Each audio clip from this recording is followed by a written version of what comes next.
The day will never end, Mr. Craig. Oh, they call it the endless day. You want to know why? Yes, I do. Because you're going to introduce this guest. That's a great reason. Did you ask me? Is that what that was? Well, would you tell me who it is? Yeah. Mr. Jason. Why are you laughing, Mr. Jason? This is the not-so-new kid on the block. Becky Isbell, Ballin, building better, and hanging tough. Whoa. Whoa. Hanging tough. Boom. Buckle up. It's the Insurance Dudes Podcast. Boom. We got Becky. Becky. Hey guys, How you doing? How you doing? I'm amazing. Like I said, every day I wake up is a good day, so you're never going to hear me complain. Yeah. Ah, love 6 it. feet above the ground, things are working. Absolutely. When both feet hit the floor, it's like, oh Lord, she's awake. Yeah. That is awesome. There you Yeah. go. Well, we're off to a good start, I'll say. Yeah. That's for sure. I would Yeah, say I don't- that too, Mr. Yeah. Jason. So, Becky, we asked everybody one question first, and that is, what was your first concert? And I want to go back to the earliest concert, even if it was like Barney or something. Back. Even Are if you, you are were you in a trying to baby say, dorm. yeah. Okay. So it's kind of a two-part answer because I am a dude podcast listener. So, so my first concert was supposed to be New Kids on the Block in the 6th grade. Oh, so Solid. good. So Solid. this is on supposed to be. I grew up in a very small town in Oklahoma. Both my parents were very conservative, and New Kids on the Block was "quote unquote" the devil music. A little racy. Yeah. So, I mean, I say, and keep in mind, this was late '80s, early '90s. I don't want to date myself, and so there was no Ticketmaster or anything like that. You had to like call in Dallas and get the ticket. And so my grandparents had given me some birthday money, and I had saved. I was like, Mom, Dad, I got it. All my friends got to go, with the exception of myself and my best friend Tanya. Aw, And we had to stay home. So you were hanging tough. I was hanging tough, right? Oh. Right stuff, baby. So that being said, fast forward after I became an adult and I already had my daughter in the year 2000. I was 20 when I went to my very first concert, and it was the Testicle Festival in Stillwater, Oklahoma. Wait, And wait, yes, what? you heard that right. It was the Did you say that? Testicle Festival. Those don't It's rhyme. And Little. it was Chris Ledoux. He was a country music artist. Oh, yeah. So, yeah, he and Garth Brooks. Oklahoma's kind of known for their country music artists, and so amazing show. The man had just had surgery, and one of his things that he did was at the end of every concert he rode a mechanical bull. So that was my first experience in the concert world. And then going back to New Kids, 3 years ago, my husband, they actually came to Austin, which is about 60 miles from me. And my husband for The Devil's Christmas, Town. yeah. My husband bought me 2 VIP accesses because he knew my friend Tanya and I, or actually, Oh! let me preface it. He gave me the money for it, and he said, my only ask is that you don't make me go. I was like, done. So that was in December. I don't want you to go. And so in February of that year, we had a family emergency, and I had to spend my New Kids on the Block money. So I've still yet to see New Kids. I was so excited for you. Well, I they're know. still touring. Aren't they? They have one concert this year in Boston, and I have a feeling I will be there. So Are you Will really? you- Will you really go? I'm working with my friend Tanya that still has not gotten to go since 6th grade. She, and if we, she would go. Yeah. That's You what gotta go. yeah. You gotta bring Tanya too. You guys Yeah. have to. So yeah, so it's kind of a long story, but yeah. Chris Go Ledoux- and then go take a picture, and then we'll post it in the group and everything. Okay, I can do that. Yes. I can do Insurance that. I love student, it. New Yeah. Kids. That's And you know right. what? Yes. What we want to do is get every single person that's been to a New Kids concert just to, post, and it's just Yeah, great. I love me some New Kids. Like I was total fangirl, still am. My family makes fun of me all the time, but total fangirl. So Yeah. Aren't we all though of those first few artists? Oh yeah, for sure, for sure. Not Come on, really Craig. all. Well, Craig's like, no. I was not. you're not? No, I was more alt music back then, and then I got into the Dead and all that. But Yeah, but who was your alt. first artist? Like whoever that was, you're still a huge fan of him, right? the first album that I owned was Blondie. That's You a still good like one. Blondie? No, but I like who are you Blondie. really into? Who, First, when the first artist that you're like, dude, I love this. maybe Boston, like classic rock. My dad used to play it in the car in the 8-track player.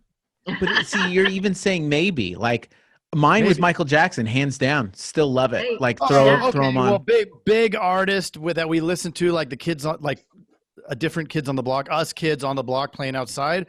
Probably Michael Jackson, because Okay. the girl down the street that we grew up. I mean, I'm still friends with her. So yeah, she was a huge Michael Jackson. Her mom was a huge Michael Jackson fan. That surprised me That's because awesome. most girls are like big Michael Bolton fans back Yeah. then. So I had his tape, and I secretly played it in my car and kept it from my parents. So There's a really good Lonely Island skit that has Michael Bolton in it. that's funny. Captain Jack Sparrow, something or other. Well, look at that. Now that we lost everybody, let's talk about insurance. All Oh, right, yay.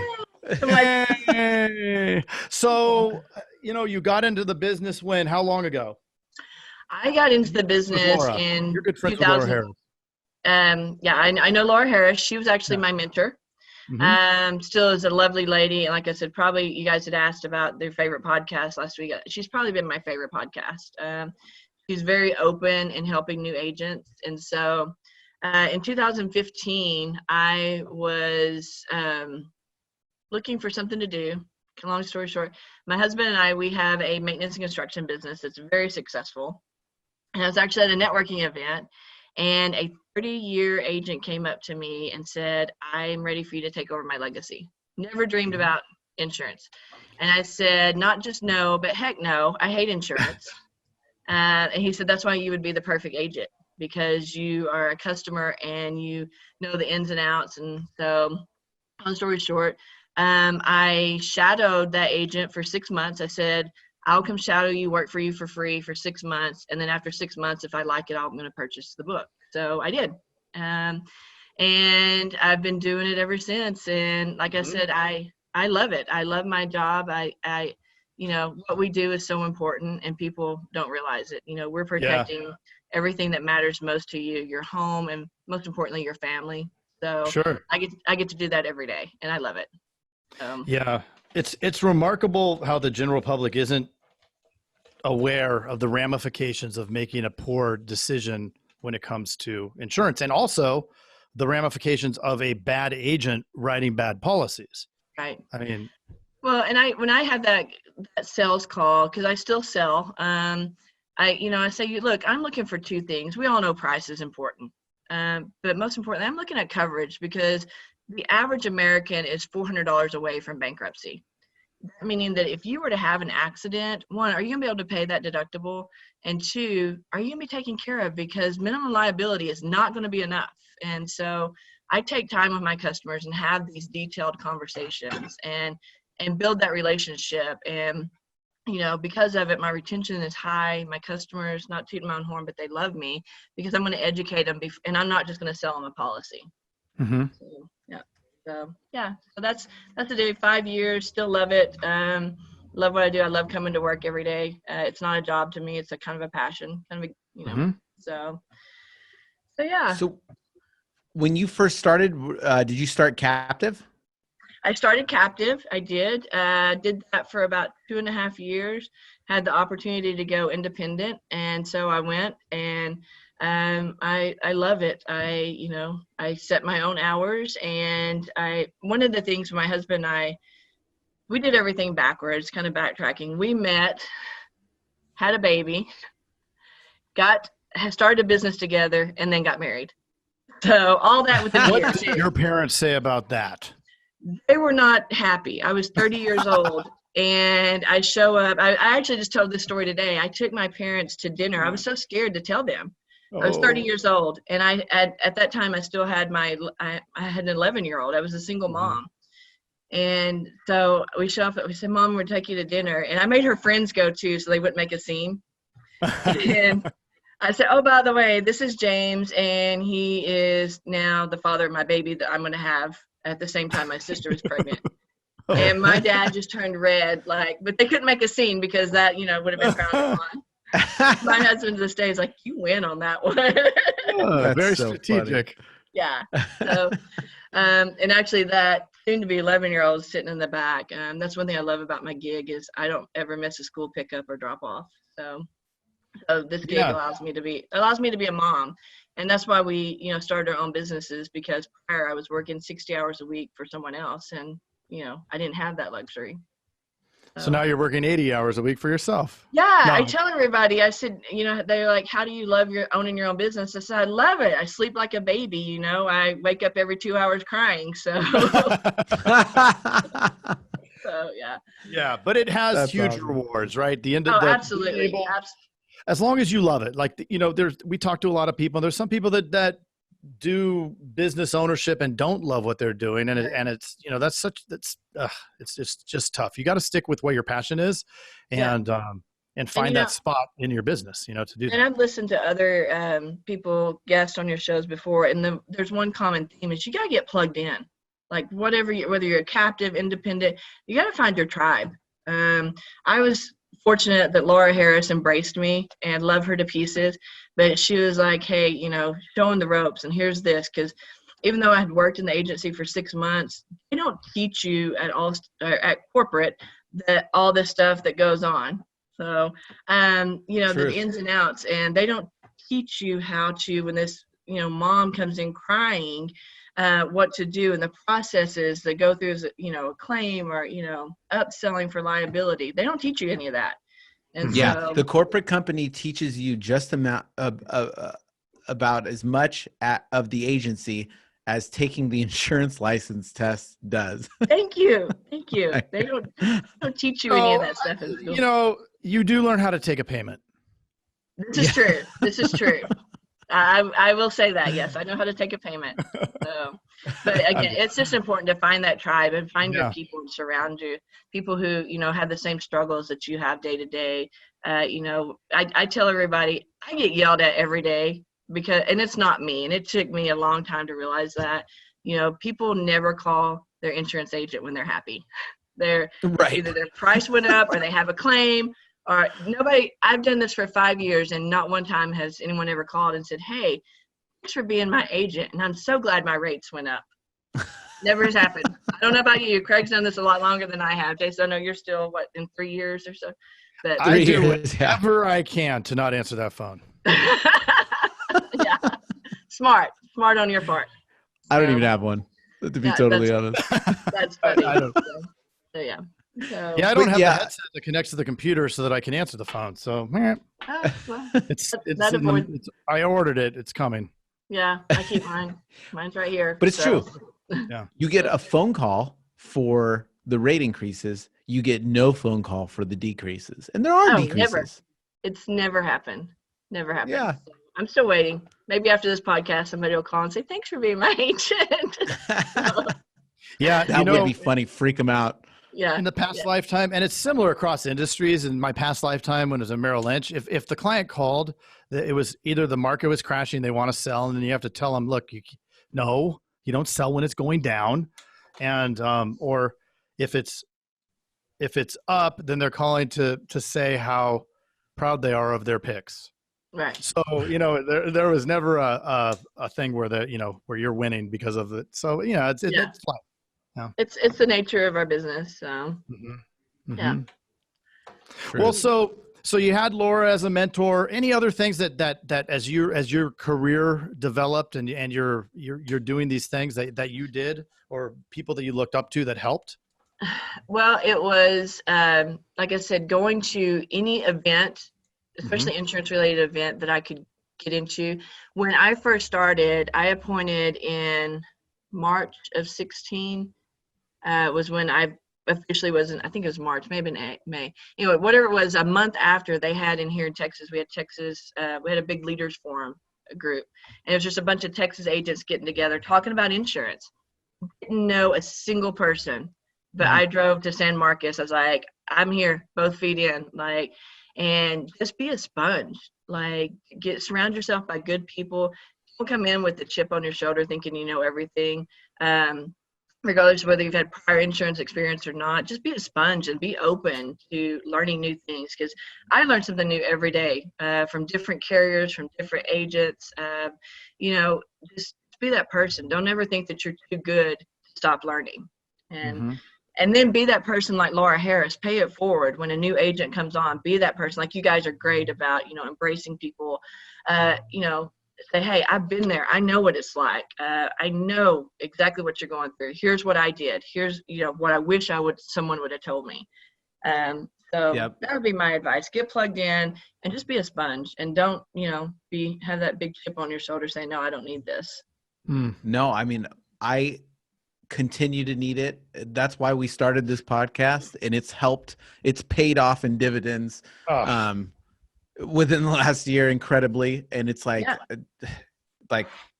it's amazing. Like you have to have that. Like you have to be around good players to know the moves to make, to bounce ideas off of, just to be playing the game. Like it's a never ending. You don't get to this point where you learn enough and okay, peace, I'm out. Right. Exactly. Never. And that's it. There's something new, as y'all know. You've done this our industry changes all the time, and you're learning something new. I don't know about y'all, but software changes. So it's just important. Surround yourself with those people and learn, and and then pay it forward. My husband are huge pay it forwards. We've been very, very blessed the last almost 11 years as being self-employed, and so we give those blessings back. So yeah, that's awesome. Yeah. A couple thoughts on captive versus indie, since that was the big in the last 5 years. Yeah. That was a big switch. So November of last year, I celebrated my first year as an independent. And as with anything, you have your pros and cons, but I love being independent. I'm a true independent agent. I set my own office hours. I don't have staff. I know that's kind of frowned upon, but I don't like babysitting people, and I was doing a lot of that when I had to have 3 full-time staff. And I'm very good at time management. So I'm my salesperson. I'm the housekeeper cleaning the bathroom. I'm, my service agent. And I love it. I love the gig. That's awesome. Is there anything that you miss about captive? I miss my agents in captive. I miss like I said, and we're still friends. I mean, now we're great. We have social media. We're friends. We have these electronic devices that we can, text someone. But I miss the forums and seeing people and the celebrating. Yay, you hit bonus, or yeah, you're gonna go on your trip this year. I do miss that part of it. And I will say, in over a year, I don't have walk-in traffic. Everything we do is online. So I kind of miss those coffees with the customers, those relationships, because that's my personality. But so those coffee talks. The coffee talks. Yeah. So yeah. So like I said, I think any gig, whether you're captive or indie, it's going to have its pros and cons. Sure. And you just got to figure 100%. out what works for you, what works best for you and your family. If you're married and you have children, or, and for me, it was indie, Like I said, I still have a soon to be 11-year-old and soon to be a grandma. So, Congrats. That flexibility of, and my daughter's 4 hours away, so I can work from home, or I can work from a hotel or whatever. I don't have to have, an office. So that's awesome. That's awesome. Yeah. So that's huge. Powerful. It's so funny because it's always, the grass, we're such in a society where the grass is always greener, but It's like, dude, you're talking about marginal differences here and there and in different areas. It's like, come on, like, because when you actually get there, let's say it's that, I make, if I just made this much or I did this, it's like there's pros and cons to everything. Just enjoy the process. Yeah. My dad growing up again, Southeast Oklahoma, we have a lot of sayings, but he's like, yeah, the grass is greener because it has more manure, So, and that's putting it for radio terms. But, I like that just, one. Yeah, you just have to figure out what works for you. Again, the great thing about our industry is we are our own bosses, and captive can work good for that person, and then indie can work for someone else, and it's up to you. I mean, it's endless. So I know a lot of agents who have both. They're maybe not supposed to, but husband does one, wife does another, and they make the most of it.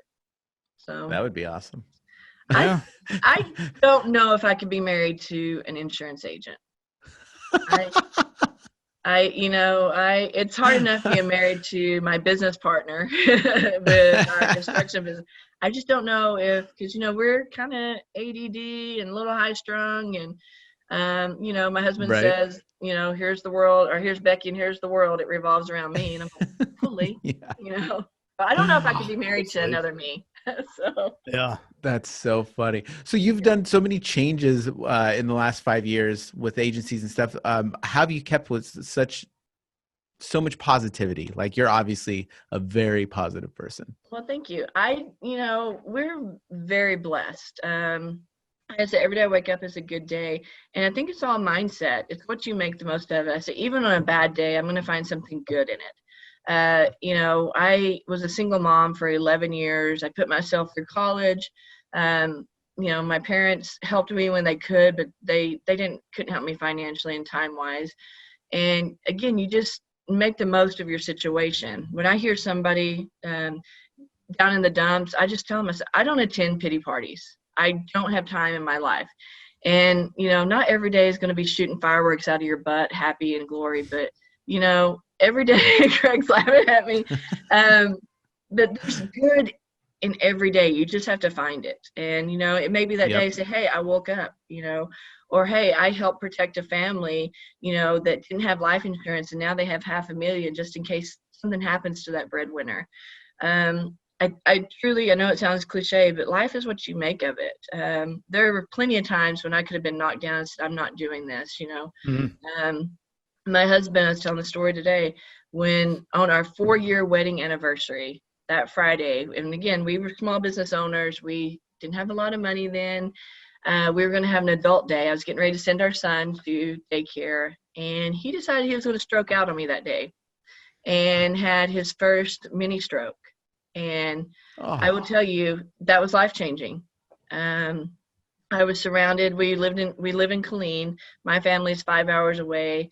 And I will tell you, my insurance agent met me at the ER, and he already we had the short-term disability. And he met me at the ER, and he filled out all the forms for me. And that could have been one of the worst. Yeah. All I had to do was sign. He said, I know James is going to be in the hospital for a couple of days. Let's go ahead and file these claims. And to me, it just so happens that was the agent I bought the book from too. Side note. No way. Yeah. Wow, So what a story. Yeah. So that could have been the worst day of my life. And thankfully it wasn't. But finding good in that day, and then again, surrounding yourself with that tribe of people who are going to take care of you and be with you. And, I got to admit, he set the bar that day for insurance agents. I was like, when I was like, I want to be like you. So, yeah. I find the good and the positive and just keep moving forward. I'm, like I said, I don't attend pity parties, and I don't let, life get me down. And guaranteed he had other stuff going on that day. When he heard that, he dropped it, came to you. I promise you. Yeah. I mean, yeah. And like I said, it literally just brought me to tears, because I was like, who does this? Like, seriously, nobody's ever done it. Yeah. He actually beat my mother-in-law to the hospital. And I had he found out because I was supposed to be on a conference call with a group of team leaders that day. And I just said, guys, I can't, here's what's going on. Send him a text. Next thing I know, he's there. And then I had, and again, I had, my in-laws were here. My mother-in-law was here, but I had people come get, at that time, the baby, the 4-year-old, took him to preschool, and just, again, that tribe of people. So, Yep. That is the best story ever. Yeah. So Becky, what would be the number one piece of advice you would give to any agent?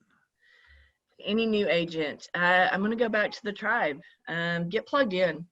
Yeah. We're not out here alone. It may seem like it at days. You may seem that, I'm just here, I'm drowning. And I think we've all had those days. It's like, I'm never going to get caught up. But that's when you make the phone calls to the Laura Harrises and the Javiers and, the Craigs and the Jaces, say, look, I'm just having a bad day. And, because you've been there, that. And that's when you lift that person up and say, it's okay, take a deep breath, but you're going to get right back to it because you're a phenomenal agent. And what we do is important. I make the joke, I tell everybody, I am a professional problem solver.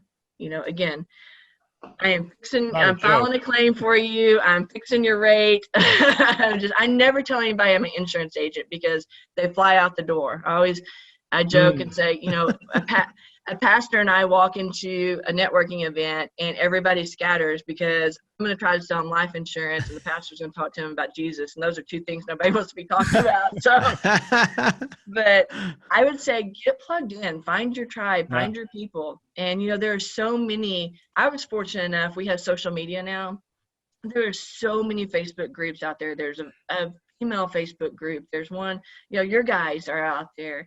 And just get plugged in and, and don't just be the person watching on the sidelines, be active and be that support for somebody and pay them back. So, love it. Yeah. Drop the mic. Becky.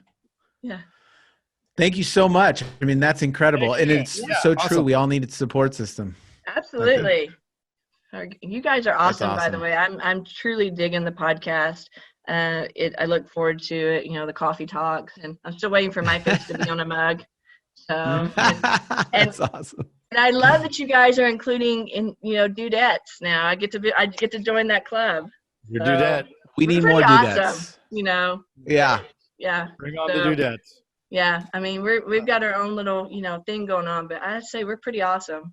Yeah. Totally. Awesome. Honestly, the women in the insurance agency brings so much to the table to compare with men, especially since we get a big staff now in our agency. It's like the women bring so much to the table.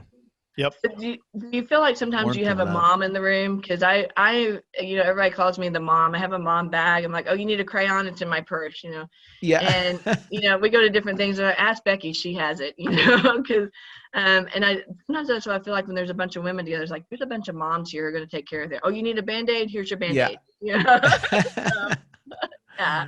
And on the sales side, we really see like and the service side, but like more, there's so much more empathy and like, that's the way to do it. Not like the guys. The guys are just dumb. The guys, great, but I'm not including myself on that. So that's not. There's actually a great book. It's one of my favorite books. It's called Networking in Sec. It's Not What You Think. And it can go back to the sales world because guys and girls are different. Like females naturally are more compassionate and understanding. Guys, I love you, but you're like, boom, boom, let's get this done, move on to the next one. I'm gonna ask about you and your family and your kids. And guys typically don't. They're like, boom, okay, this is how much it's gonna be. You gonna put it on a Visa or MasterCard. And then I'm gonna make notes, in the system and say, hey, her Nana was sick and ask about Nana next time and y'all are just gonna skip right on through that. So it's a great book. It's a fun book and kind of helps you understand, we are different creatures. Love it. Yeah. Love it.